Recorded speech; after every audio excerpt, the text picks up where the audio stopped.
Death क्या होता है? आपका ये मोटिव, एक स्पिरिचुअल आदमी का एक ही क्वेश्चन होता है, what is death, what is death, what is death, and can I die consciously?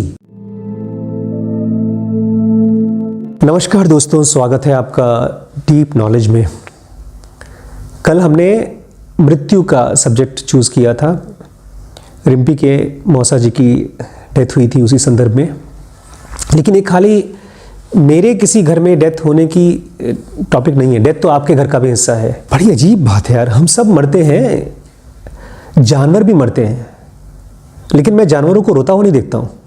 आदमी बिलक बिलक के रोते हैं, क्यों और कैसे हम उस मौत के पार जा सकते हैं? जानवर क्यों नहीं रोते यार किसी के मरने में? रोते हैं। रोते हैं? कुत्ते रोते हैं। कुत्ते रोते हैं? हो सकता है रोते हो, लेकिन क्या कुत्ते ऐसे इकट्ठे होकर के नहीं शोक नहीं मनाते? और कुत्ते क्या अपने दूसरे कुत्तों को लेकर जाते हैं, गाड़ते हैं या नहीं? ऐसे भी नहीं करते। अच्छा, फिर कुत्ते क्या फोटो खींच करके लगाते हैं? नहीं, वो बस रोते हैं, फिर शांत हो जाते हैं कुछ टाइम में। रोते हैं और फिर शांत हो जाते हैं। लेकिन हम क्यों ऐसा करते हैं यार कि हम रोते रहते हैं और रोते रहते हैं और जिंदगी भर रोते रहते हैं और डिप्रेशन में चले जाते हैं? और खाली इतना ही नहीं, हम इतने मूर्ख हैं कि जो मरता है खाली उसको नहीं याद करते, हम मारते हैं लोगों को। जानवर तो शिकार करता है जब उसको भूख लगता है, उसके बाद जाकर आराम करता है। और हम लोग इतने लोगों को मारते हैं, मास मर्डर करते हैं, न्यूक्लियर वेपन्स बना रखे हैं। कहीं ना कहीं मौत के साथ हम लोग का एक वियर्ड रिलेशनशिप हो गया है। We hate death and we love death. We hate death when someone kills us or someone dies in our house, and we love death when we have to kill somebody else. Isn't it? कैसे?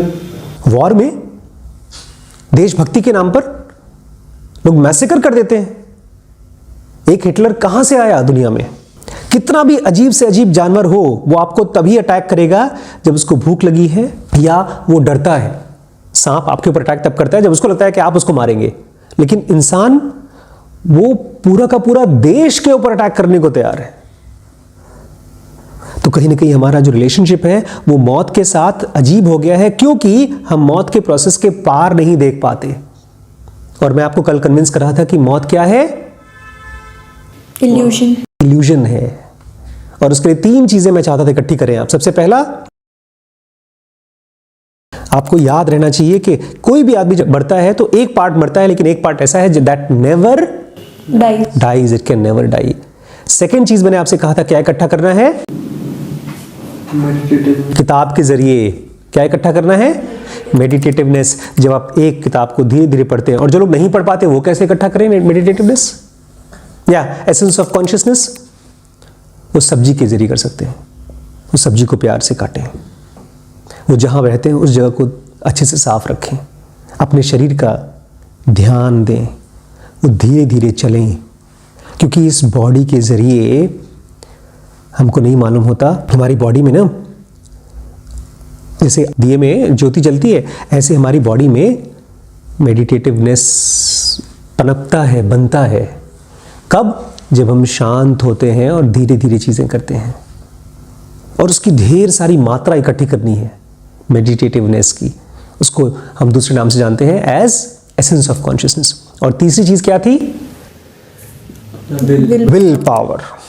और will power मूर्खों की तरह मत करिएगा, मैंने बहुत बड़ी मिस्टेक की है। मेरे कई साल और बहुत पैसे बर्बाद हुए मेरे। क्या? सीधे स्पिरिचुअल लेवल पे नहीं पहुंचना है, सीधे एनलाइटमेंट के चक्कर में नहीं पड़ना है। सबसे पहले फर्स्ट लेवल पे तो आप पहले हैं, इससे आपको कहां पहुंचना है? मटीरियल। तो इस महीने आपको अपनी मेहनत से 500 रुपए कमाना है,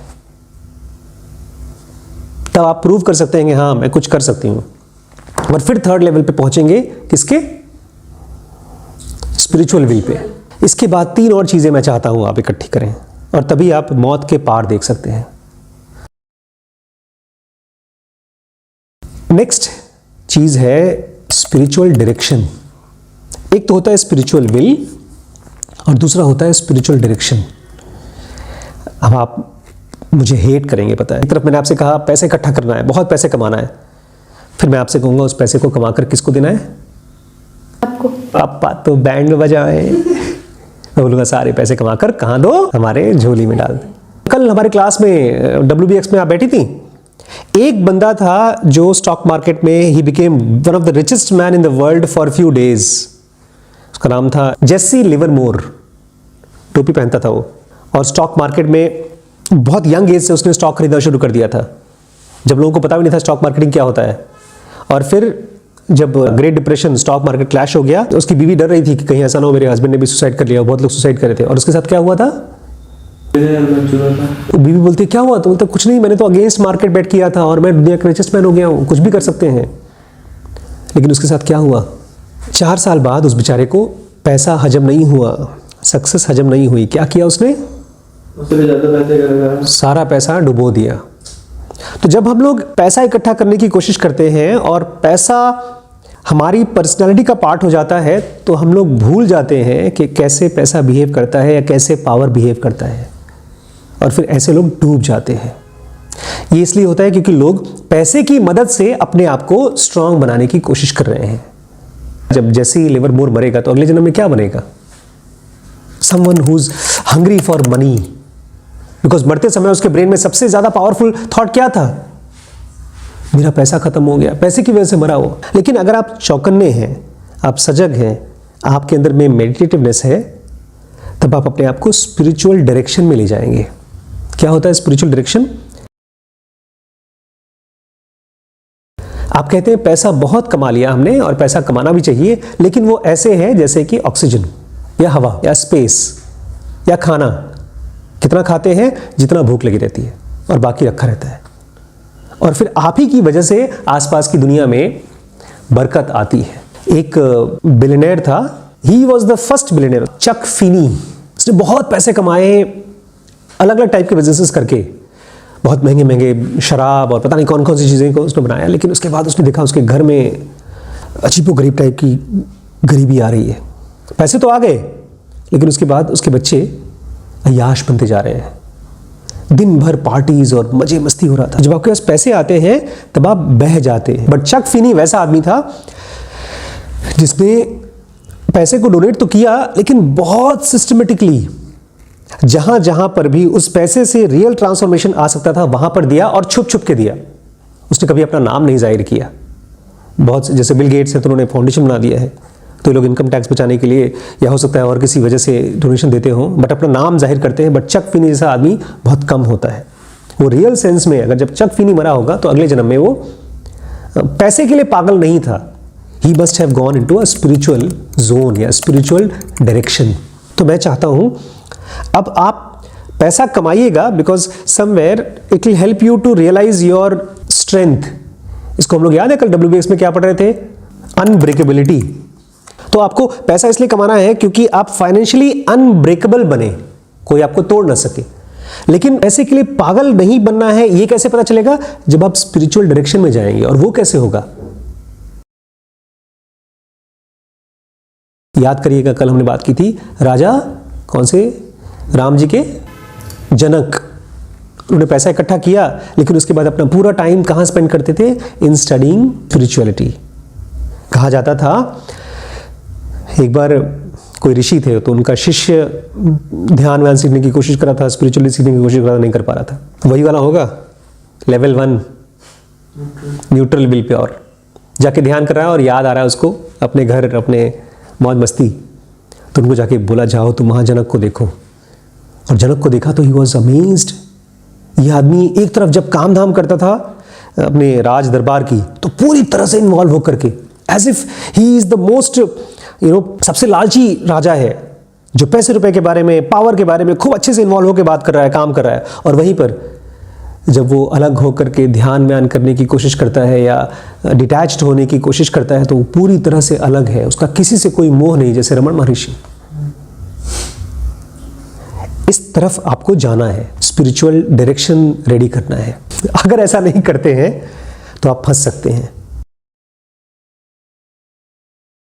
डर्टी मोटिव्स, क्या है डर्टी मोटिव्स, पता है मोटिव क्या होता है, मकसद। एक हमारे मित्र हैं, मित्र हुआ करते थे वो, जब हम लोग MBBS पढ़ते थे, और एग्जाम के 2 दिन पहले जब एग्जाम होता था, हम लोग जब पढ़ के पस्त हो चुके होते थे, तो वो उस जमाने में हमारा VCR जानते हैं क्या होता है, कैसेट डालते थे, वो लेके जाया करते थे रात को, उनके पास नहीं था, और रात भर देख कर आते थे, और हम लोग लंगोटिया यार। अब वो हो गए स्पिरिचुअल गुरु। इसको मैं बोलता हूँ डर्टी मोटिव्स। जब मैं उनसे मिलने गया तो बोलते अरे तुम मेरे पिछले जन्म के मित्र थे और तुम चाहो तो अर्जुन बन सकते हो, मैं तुम्हारा कृष्ण हूँ और तुम्हें क्या करना चाहिए, मेरे इतने ढेर सारे शिष्य हैं, तुम्हें भी एक सीनियर शिष्य का दर्जा मिलेगा। उसको देखता रहा यार क्या कर रहा है आदमी। मैं तो मिलने गया था दिल्ली के, उसका एक प्रोग्राम हो रहा है, चलो मिल के आऊँगा, देखूँ क्या करता क्या है। और फिर वहाँ पर जैसे ही गुरुजी आए, कुर्सी पर बैठे, गुरुजी की आरती हो रही है, भजन कीर्तन हो रहा है। डॉक्टर थे? हाँ। उसके बाद मैं आकर बताया था गौरी को, पता हो दिमाग खराब हो गया मेरा, क्या पता वो एनलाइटेंड हो गया हो, क्या पता वो इल्यूजन में हो। लेकिन हम लोग जब दूसरे के बारे में बात करते हैं तो हम भूल जाते हैं हम किसके बारे में बात कर रहे हैं, अपने बारे में। जब हम दूसरों के मोटिव के बारे में बात करें तो हमको किसके बारे में सोचना चाहिए, अपने बारे में, अपने मोटिव के बारे में। अगर आप डेथ के पार देखना चाहती हैं और आपके मन में अभी भी इस फिजिकल वर्ल्ड के साथ कंफ्यूजन है, लालच नहीं। डिफरेंस जानते हैं क्या है? अगर मैं आपको मोबाइल फोन दे दूं ये वाला और आपको अनलिमिटेड इंटरनेट दे दूं और ये घर दे दूं तो क्या करेंगे अब आप? पिक्चर देखेंगे बस। अगर हमें कोई चीज चाहिए होती है तो हमें पता होता है कि क्या करना है, बट हमें जो चीज चाहिए ही नहीं तो हम कैसे कर लेंगे उस चीज को यूज। देखिए, जब आपके पास अपॉर्चुनिटी आती है तब आपको अपना कंफ्यूजन दिखता है। मैंने मोबाइल का एग्जांपल इसलिए दिया बिकॉज आज की डेट में मोबाइल सबसे ज्यादा सेक्सी चीज है, इवन सेक्स से भी ज्यादा लोग मोबाइल को प्रेफर करते हैं। लेकिन जब हमारे अपने अंदर के मोटिव्स को हम पहचानेंगे या जानने की कोशिश करेंगे तभी पता चलेगा कि इस दुनिया में फिलहाल अभी किस चीज ने मेरे अवेयरनेस को, मेरे माइंड को पकड़ के रखा है। हम लोग बात कर रहे हैं डेथ के पार देखने की, राइट?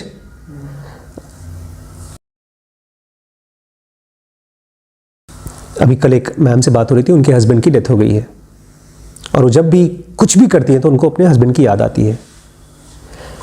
लेकिन सच पूछिए तो क्या हस्बैंड की याद आती है या किसकी याद आती है? उनके साथ जो टाइम स्पेंड किया है, उनके साथ टाइम स्पेंड किया है, वो भी तो मेमोरी में है, कुछ और। जब आप एक मोबाइल में अपने गर्लफ्रेंड को देखते हैं, बॉयफ्रेंड को देखते हैं, हस्बैंड को देखते हैं, वाइफ को देखते हैं तो क्या मिस करते हैं? टच, किस, सेक्स। और वो है क्या? वो एक सेंसेशन है। जब आप कहीं कोई बड़ी सी कार देख लेते हैं, किसी के पास मर्सिडीज है और आपके पास वो नहीं है, आप उसको ओन करना चाहते हैं तो आप क्या मिस कर रहे हैं? सेंसेशन। सो चाहे वो लेडी हो, चाहे आप लोग हों, चाहे मैं हूं, डेथ के पार जाने के लिए मोटिव्स बहुत क्लियर होना पड़ेगा। क्या है मोटिव? डेथ क्या होता है आपका? ये मोटिव एक स्पिरिचुअल आदमी का एक ही क्वेश्चन होता है, what is death, what is death, what is death, and can I die consciously? Consciously मरना जानते हैं? जैसे रमन महर्षि मरे थे, उनके साथ तो बहुत चमत्कार हुआ था। लेकिन आज के आज अगर मुझे ये पूछना है कि कैसे मैं अभी इसी कुर्सी पर बैठ करके कुछ सेकंड के लिए मर सकूं कॉन्शियसली, तो कैसे पॉसिबल हो पाएगा? सो जाओ। वो तो नींद है, वो तो अपने आप आती है। Consciously you have to learn to die to your thoughts. ऐसा कोई थॉट पकड़िए जो आपको बिल्कुल पसंद है, जिसको आप छोड़ नहीं सकते। कोई ऐसा थॉट बताइए जो हर रोज आता है। वो बेसिकली थॉट भी नहीं है, वो आपका अपना ट्रूथ है। आपका बाल, आपकी शक्ल, अगर शक्ल को क्रीम नहीं लगाया, मेरी शक्ल खराब हो गई, बाल सफेद हो गए, मैं बदसूरत हो गया, डिप्रेशन में चले जाएंगे हम लोग। जब रमन जैसा आदमी अपने बाल काट देता है, पैसे फेंक देता है, लंगोट पहन लेता है, व्हाट ही इज सेइंग कि मैं ये फिजिकल बॉडी की परवाह नहीं करता। अब आपके मन में कोई ऐसी चीज पकड़िए जो आपको बहुत परवाह है।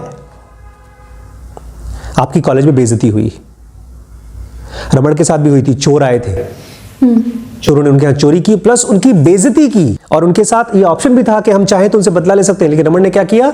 छोड़ दिया। रमन ने कहा मुझे इस दुनिया की परवाह नहीं है। So you have to ask yourself every day, ये कौन सी चीज है जो आपको इमोशनली बहुत डिस्टर्ब कर रही है? Die to it. अगर मैं मर गया या आप मर गए और आपकी याद मुझे बहुत आती है तो मुझे क्या करना होगा? भाड़ में जाए, याद आए तो आए, मुझे फर्क नहीं पड़ता इससे। ऐसा बोलना नहीं है, धीरे धीरे उस तरफ काम करना है। जो चीज आपको बहुत कस के, एक बार एक राजा था, वो बोधि धर्मा के पास आया। जब Bodhi Dharma, he was one of the greatest spiritual teachers of all time, Gautam Buddha की तरह थे वो। इंडिया से चले गए चाइना, और चाइना में वहाँ के राजा ने बहुत उनकी सेवा सत्कार की और पूछा, बताइए हमने इतना पैसा वैसा आपको हेल्प किया, आश्रम बनाए, मंदिर बनाए, मुझे इसके बदले में क्या मिलेगा, क्या मुझे ध्यान हो जाएगा? बोलते कभी नहीं होगा। कहाँ जाऊँगा मैं? नर्क में। He wanted to help him. क्यों नर्क में? क्योंकि तुम अभी भी अपनी चीज़ों के साथ बंधे हुए हो। जब तक उसको नहीं छोड़ोगे तब तक तुम डेथ के पार नहीं देख सकते। तो जब मोटिव क्लियर होगा तभी आप देख पाओगे, अच्छा ये वाला जो मुझे पैसे के लिए, नाम के लिए, ताकत के लिए, इमेज के लिए जो चीज़ थॉट चल रहा है, जो मेरा कॉन्सेप्ट चल रहा है, वो मुझे फिजिकल वर्ल्ड में फंसा के रखेगा, और मुझे डेथ के पार जाना है तो मुझे कॉन्शियसली मरना होगा इसके प्रति। और लास्ट में आपको चाहिए होगा, ये सबसे साइलेंट है इसलिए हम शोर मचाने वाला खोज लेते हैं, you need a transcendental teacher. Transcendental मतलब? ट्रांसेंडेंटल मतलब जो इस दुनिया के पार है, जो इस दुनिया का पार्ट नहीं है। एक ऐसा गुरु जो इस दुनिया का नहीं है, एक स्पिरिचुअल गुरु। लेकिन हम गुरु जी बना लेते हैं अपना। एक भाई साहब, थोड़ा सोचिए लॉजिकली कितना उल्टा है। किसी को अपना गुरु मानते हैं, उनका चैनल फॉलो करते हैं, देखते हैं, लेकिन उनको समझ में नहीं आ रहा, तो मुझे आकर के पूछ रहे हैं, अच्छा आप बताइए सर, आपका उन गुरु जी के बारे में क्या ओपिनियन है? आपका स्टैंप लग जाएगा, दोनों का स्टैंप लग गया, इसका मतलब मैं सही हूं। केवल एक ही आपका गुरु हो सकता है, और वो आपके अंदर मिलेगा, और वो आपको तब मिलेगा जब आप बहुत ईमानदारी से डेथ के पार झांकना चाहते हो। आप इसलिए कोई स्पिरिचुअल कोर्स नहीं कर रहे हो क्योंकि आपको कुछ चाहिए। जब आप सचमुच में उस पार जाना चाहते हो तभी आपको उस पार दिखाई देगा। अभी भी कोई और चीज अगर इंपॉर्टेंट है तो let them do that. Life भी ऐसी करती है, जब हमको कोई और चीज इंपॉर्टेंट लगती है तो लाइफ बोलती है पहले उसको खेल लो, उसके बाद आना। इसलिए दोस्तों, अगर आपको इस वीडियो से इंपॉर्टेंट कोई और वीडियो लगता है तो उसको देख लीजिए, उसके बाद इस चैनल पे आइएगा। बिकॉज ये क्या है? डीप नॉलेज है, ये थियरी नहीं है, ये प्रैक्टिस की चीज है। ठीक है? कुछ समझ में आया हो तो क्या करना है? लाइक वाइक तो करना ही है, लाइक तो करना ही दोस्तों, बिकॉज उसके जरिए ये वीडियो की जो वैल्यू बढ़ जाती है यूट्यूब महाराज के नज़रों में। आपको करना है प्रॉपर कमेंट, अपने माइंड को ऑब्जर्व करके कि जो जो पॉइंट्स मैंने बताए हैं उसके हिसाब से आप क्या समझे हैं, आपका मोटिव क्या है। ठीक है?